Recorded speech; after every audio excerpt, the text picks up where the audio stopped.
सबको जय मसीह की, प्रेज़ द लॉर्ड। मेरा नाम पॉल तारिक खान है और फिर एक नई वीडियो में आपके सामने आया हूं। और हमेशा की तरह वीडियो में वचन में जाने से पहले मैं कुछ बातों को शेयर करना चाहूंगा।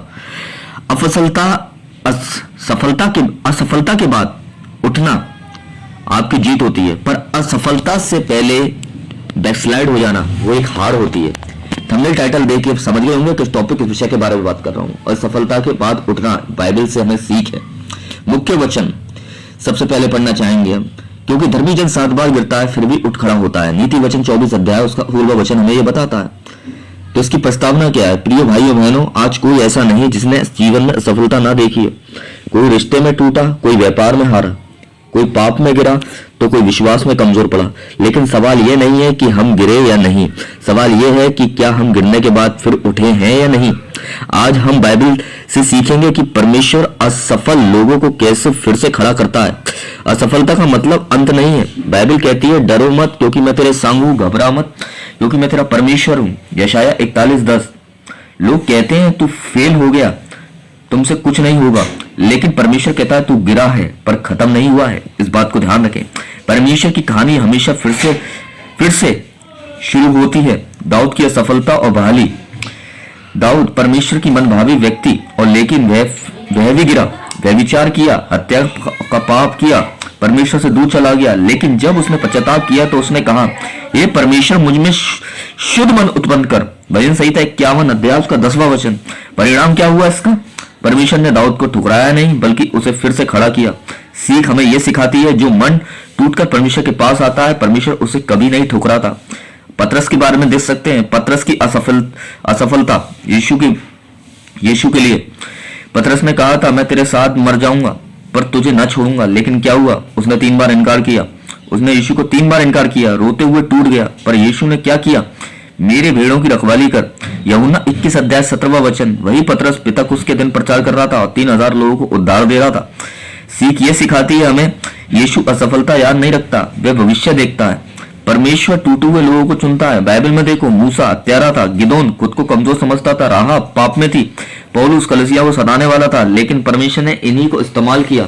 परमेश्वर ने संसार के निर्बलों को चुन लिया। 1 कुरिन्थी 1 अध्याय उसका 27वां वचन। मतलब साफ है, परमेश्वर परफेक्ट नहीं को नहीं चुनता है। परमेश्वर उपलब्ध और दिल ढूंढता है। परफेक्ट लोगों को, टैलेंटेड लोगों को नहीं सुनता, वो दिल को ढूंढता है कि दिल की हालत क्या है।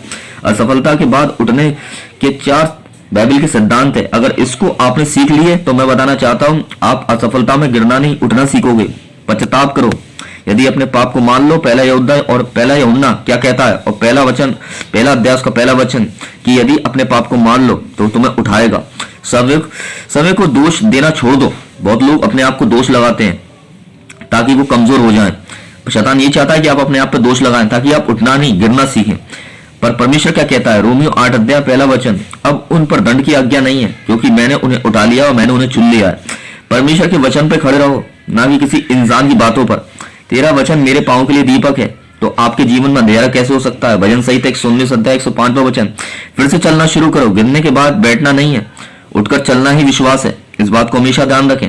अगर आप गिरने के बाद बैठे रह गए तो शैतान आपको गिराएगा ही, पर उठने के बाद आप चलना सीखें तो आप परमेश्वर की उपस्थिति में चलोगे विश्वास के साथ। निष्कर्ष यह निकलता है इन बातों का, प्रियजनों, अगर आज कोई कहता है कि मेरा जीवन खत्म हो गया तो अब कुछ नहीं हो सकता, तो यीशु आज कहता है उनसे, देख मैं सब कुछ नया करता हूं। जैसे प्रकाश वाक्य 21 अध्याय और 5वां वचन।